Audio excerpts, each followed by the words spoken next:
ये आप जितनी जगह देख रहे हैं ये कोई लीगल जगह नहीं है, ये सब एक भैंसों का बाड़ा था। इस बाड़े में इतनी बड़ी बिल्डिंगें बना दी गई, लेकिन प्रशासन सरकार के जो लोग थे, एक दो ऐसे हमारे समाज के भी मंत्री थे कांग्रेस सरकार में, जिनके संरक्षण में ये पेपर लीक हुए, फिर इनके ऊपर उनका आशीर्वाद रहा और कोई कार्रवाई नहीं हुई। लेकिन ये पुलिस है, जब तक ये जयपुर पुलिस कमिश्नरेट है, जब तक ये जयपुर पुलिस है, मुझे लगता नहीं कि ये माफिया बच पाएंगे। इस माफिया ने इतनी अकूत संपत्ति बना ली कि यहाँ के 20 किलोमीटर के क्षेत्र में जितने भी सरपंच हैं, उन हर सरपंच के क्षेत्र में इस माफिया की जमीन है। और ये ऐसे ऐसे माफिया हैं, ये देवकरण मंडीवाल, ये ऋषिराज मंडीवाल, ये ऐसे लोग हैं जो ऐसी ऐसी गुंडागर्दी करते थे। यहाँ हर चीज का पैसा लिया जाता है। आप यूपीएससी के स्टूडेंट रहे, कई एग्जाम दिए होंगे जब आप आईपीएस में हैं, क्या ऐसे कभी आपने देखा कि टेंट के नीचे कोई एग्जाम लिया जाता है? नहीं, देखिए ये तो मतलब नेचुरली गलत लग रहा है और ऐसे कभी मैंने भी नहीं देखा है कि इस तरीके से एग्जाम लिया जाता है। नमस्कार, मैं कमल देगड़ा। अभी मैं प्रभादेवी कॉलेज में पहुंचा हूं और आप देखेंगे ये प्रभादेवी कॉलेज है जो ऐसी जगह पर स्थित है जहां पर पहुंचना मुश्किल है। ये पुलिस के जितने भी बड़े अधिकारी यहाँ पहुंचे, शायद इनको भी आज शर्म आ गई होगी, क्योंकि यहाँ का जो रास्ता है ये इतनी दूर दराज है और यहाँ फुल सेटिंग के तहत ये काम होता है। ये तो अच्छी बात है कि ये तो जयपुर पुलिस कमिश्नरेट की टीम को धन्यवाद है कि एक इतने बड़े रैकेट का सिंडिकेट का पर्दाफाश किया है। आप देखेंगे बड़े अधिकारी मौजूद हैं, डीसीपी वेस्ट प्रशांत किरण मौके पर मौजूद हैं।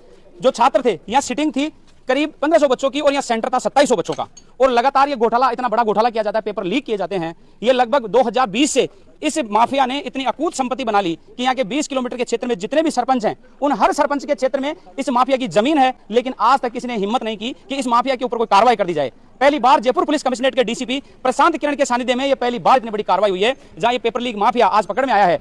आज से पहले किसी की कोई हिम्मत नहीं हुई कि इस पेपर लीक माफिया के ऊपर कोई कार्रवाई कर दी जाए। लगातार कोशिश थी और ये ऐसे ऐसे माफिया हैं, ये देवकरण मंडीवाल, ये ऋषिराज मंडीवाल, ये ऐसे लोग हैं जो ऐसी ऐसी गुंडागर्दी करते थे। यहाँ हर चीज का पैसा लिया जाता है। यदि कोई छात्र यहाँ आता है तो उसे किराया लिया जाता है, उससे पानी पीने के पैसे लिए जाते हैं, टॉयलेट करने के पैसे लिए जाते हैं। 3-3 हजार रुपए में इनको कमरे अलॉट किए जाते हैं। लेकिन ये ऋषिराज मंडीवाल है जो गुंडागिर्दी में सबसे मुख्य अहम है। ये लोग, यदि यहाँ कोई पत्रकार या पुलिस का कोई छोटा मोटा सिपाही आ जाए तो उसके ऊपर गुंडागर्दी करते हैं, दादागिरी करते हैं। लेकिन कहते हैं ऊपर वाले की अगर देर है अंधेर नहीं, आज इस गुंडागर्दी का अंत हो गया। और ये अंत किया है जयपुर पुलिस कमिश्नरेट की इस हमारी ऑनेस्ट पुलिस ने, जो कहीं ना कहीं आज इतना मादा इन लोगों ने रखा। और आज इस दूर दराज क्षेत्र में डीसीपी वेस्ट ने इतना बड़ा काम किया कि ये जो गरीब किसानों के जो बच्चे थे, गरीब मजदूरों के जो बच्चे थे, जिनको लूटा जा रहा था, रोज पेपर के नाम पर उनसे पैसे लिए जा रहे थे, रोज पेपर लीक किए जा रहे थे, और वो भी शायद किसी बड़े पॉलिटिशियंस के साए में, बड़े पॉलिटिशियंस के संरक्षण में इतना बड़ा काम किया जा रहा था। ये आप जितनी जगह देख रहे हैं ये कोई लीगल जगह नहीं है, ये सब एक भैंसों का बाड़ा था। इस बाड़े में इतनी बड़ी बिल्डिंगें बना दी गई, लेकिन प्रशासन सरकार के जो लोग थे, एक दो ऐसे हमारे समाज के भी मंत्री थे कांग्रेस सरकार में, जिनके संरक्षण में ये पेपर लीक हुए,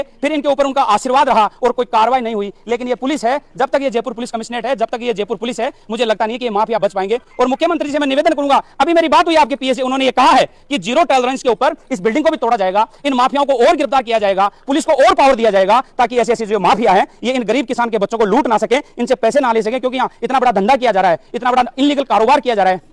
टेंटों के नीचे शायद आपने पहली बार ऐसा देखा होगा कि किसी टेंट के नीचे इन बच्चों के पेपर लिए जाए, इन बच्चों की एग्जाम ली जाए। ये पहला ऐसा मामला होगा। लेकिन ये इसलिए होता है क्योंकि ये जयपुर से 30-40 किलोमीटर एक गांव में ये कॉलेज स्थित है, जहां ये कॉलेज ग्रीन ट्रिब्यूनल ने इस पर रोक लगा दी थी। लेकिन पता नहीं किन लोगों का संरक्षण है, कैसी कैसी लोगों की सेटिंग है, जिससे ये लोग इस कॉलेज बना पाते हैं और ऐसे ऐसे माफिया जो पेपर लीक कर पाते हैं। आप तमाम खबरों के लिए बने रहें, कोशिश करेंगे। अभी डीसीपी वेस्ट प्रशांत किरण है, उनसे भी बात करवाने की कोशिश करेंगे। हमारे साथ डीसीपी वेस्ट प्रशांत किरण है, जो लगातार बड़ी बड़ी कार्रवाइयां कर रहे हैं, और शायद पहले ऐसे डीसीपी देखा है मैंने 10 साल में कि इतनी बड़ी कार्रवाई को अंजाम दिया गया है। बात कर लेते हैं सर, किन किन लोगों को गिरफ्तार किया गया है? देखिए 4 लोगों की गिरफ्तारी हुई है इस पूरे प्रकरण में, और हमें सूचना मिली थी कि यहाँ पर कुछ बच्चों के जो झुंझुनू के एक पर्टिकुलर कॉलेज से हैं, उनको किसी तरीके से अनैतिक मदद करके उनको एग्ज़ाम पास कराने का प्रयास किया जाएगा।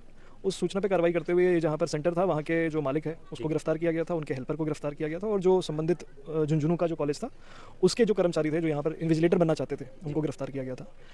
उक्त सेंटर की सूचना, उस सेंटर पे जो एक गड़बड़ी होने वाली थी, इसकी सूचना हमने संबंधित विभाग को भी दे दी थी। आज यहाँ पर जो एग्ज़ाम होने थे उसमें यहाँ पर जो व्यवस्था थी, वो व्यवस्था जो इनकी थी वो जितनी संख्या में यहाँ पर बच्चे आए थे उसके अनुकूल नहीं थी। करीब बता रहे हैं यहाँ पर 2400-2500 बच्चों की एग्ज़ाम देने के लिए सेंटर अलॉट किया गया था, और बैठने की व्यवस्था 1400-1500 बच्चों की ही थी। तो उन 1000 बच्चों को कहीं इतर जो एक टेम्परेरी व्यवस्था करके टेंट के नीचे और इस तरीके से करके इनको बिठाया गया था। साथ के साथ ये जो पेपर जो 3 बजे से शुरू होना था, इनकी जो प्रिंटिंग की व्यवस्था थी वो भी कमज़ोर थी, क्योंकि ऐसा बताते हैं कि शायद पेपर यहाँ पे OTP से खुलता है और प्रिंट सेंटर पे ही होता है, ऐसा ये बता रहे हैं, इसकी पुष्टि अभी कर रहे हैं। तो वो प्रिंटिंग में भी डिले रहा, और उसके वजह से पेपर जो 3 बजे शुरू होना था वो 3:40-45 तक पेपर शुरू हो पाया है यहाँ पे। इस पूरे घटनाक्रम में फिर क्या हुआ कि बच्चों में एक जो रोष है वो कहीं ना कहीं से उस चीज़ को एक हवा मिली, और उसको उन्होंने इस व्यवस्था के खिलाफ प्रदर्शन करते हुए कुछ चेयर्स तोड़ी हैं और एक गेट है शीशे की वो तोड़ी है, उन बच्चों को भी चिन्हित करके उनसे भी पूछताछ की जाएगी कि ऐसा कोई ऐसा करने का क्या कारण रहा है। बाकी जब बच्चों से बात की गई तो इनकी समस्या भी जेन्युइन सामने आई कि इनको सेंटर्स पे जो प्रॉब्लम्स आ रही थी, जैसे कुछ बच्चों को यहाँ पर रुकने की जो व्यवस्था है इस गांव में नहीं थी, परंतु ये सेंटर गांव से और शहर से भी बहुत दूर पड़ रहा है, तो उसकी भी कहीं ना कहीं एक रोष उनके मन में था। और बाकी चीज़ों को देखते हुए जब ये इनके सामने पेपर डिले हो गया और पेपर बांटने में जो एक अनियमितता आई, तो उसको देखते हुए इन्होंने ये पूरा विरोध प्रदर्शन किया, जिससे यहाँ पे कुछ चेयर्स और एक गेट तोड़ा है, कुछ शीशे तोड़े हैं। उनको भी चिन्हित करके उनके खिलाफ जो कार्रवाई बनती है, अगर ये देते हैं रिपोर्ट तो उस पर करेंगे। परंतु मुख्यतः तो ये समझ में आ रहा है कि सेंटर की जो मैनेजमेंट थी वो बहुत ही पुअर थी, और इस पुअर मैनेजमेंट की वजह से कहीं ना कहीं बच्चों में एक रोष था, उस रोष को इन लोगों ने व्यक्त किया। सर इलीगल तरीके से हॉस्टल भी बना रखे हैं, एक रात के 5-5 हज़ार रुपये ले रहे हैं, इस पर भी कुछ बिल्कुल ये बात यहाँ भी सामने आई है कि कुछ क्लासरूम्स जहाँ पे सेंटर्स होने चाहिए थे वहाँ पर इन लोगों ने मैट्रेसेस लग के, क्योंकि यहाँ आसपास रहने की कोई व्यवस्था नहीं है, तो उसको कहीं ना कहीं उन लोगों ने क्लासरूम्स को एक मेकशिफ्ट डॉर्मेटरी बना के वहाँ पे बच्चों को रुकवाया था, जो अपने आप में एक बहुत बड़ी अनियमितता है कि अगर जहाँ पे सेंटर है तो आपका सेंटर एक तरीके से कॉम्प्रोमाइज़ हो जाएगा अगर आप इस तरीके से करेंगे तो।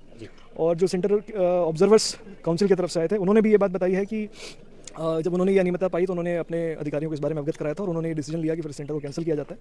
परंतु तब तक यहाँ पर ऑलरेडी जो बच्चे थे वो उन्होंने जो गुस्से में आकर कुछ तोड़फोड़ कर दी थी, फिर वो सेंटर को कैंसिल भी कर दिया गया है। इनके एग्जाम के बारे में अलग से जो है सूचना संबंधित विभाग द्वारा दे दी जाएगी। वर्तमान में हम अलग अलग पहलुओं पर जाँच करेंगे। कल ऑलरेडी FIR दर्ज हो गई है, तो हम ये भी देखेंगे कि ये सेंटर देने में कहीं अनियमितता तो नहीं हुई है। सेंटर को यहाँ पर देने का ऐसे तो कोई कारण समझ में नहीं आता, क्योंकि जैसे शहर से भी आने में करीब 1-1.25 घंटे लगते हैं और ये सेंटर बिल्कुल गाँव के बीच में है, तो ये सेंटर क्यों एलोकेट किया गया और इन सब चीज़ों के ऊपर उसी अनुसंधान में, उसी मुकदमे में इसका भी अनुसंधान किया जाएगा। और आज जो तोड़फोड़ हुई है उसके बारे में अगर किसी तरह की कोई रिपोर्ट दी जाती है तो उस पर भी कार्रवाई। अच्छा सर, आप UPSC के स्टूडेंट रहे, कई एग्जाम दिए होंगे जब आप IPS बने हैं, क्या ऐसे कभी आपने देखा कि टेंट के नीचे कोई एग्जाम लिया जा रहा है? नहीं, देखिए ये तो मतलब नेचुरली गलत लग रहा है और ऐसे कभी मैंने भी नहीं देखा है कि इस तरीके से एग्जाम लिया जाता है। एक तरीके से कह सकते हैं कि जितना इनके पास सिटिंग कैपेसिटी नहीं थी उससे ज़्यादा का इन्होंने अलॉटमेंट करवा लिया। अभी अलॉटमेंट नेग्लिजेंस में हुई है या कोई मैलिफाइड इंटेंशन रहा है इसके पीछे, उसकी जांच करेंगे हम, और जांच में अगर ऐसी कोई मैलिफाइड इंटेंशन किसी भी इंसान की आती है तो उसके खिलाफ कार्रवाई की जाएगी। सर कई इंस्टीट्यूटों में आग लगी है, कई इंस्टीट्यूट जल गए हैं, यहाँ फायर NOC नहीं है, इसको लेकर भी कुछ कार्रवाई? देखिए अभी तो मौके की जांच हमने इस हिसाब से करी है कि तोड़फोड़ हुई थी, बट क्योंकि ये एक कोचिंग इंस्टीट्यूट भी है तो संबंधित विभाग को हम बिल्कुल इस बारे में अवगत कराएंगे कि यहाँ पर इस तरह की अनियमितता पाई गई है, तो और भी किन चीज़ों का उल्लंघन हुआ है उसको जांच करते हुए वहाँ पर कार्रवाई के लिए हम उनको लिखेंगे।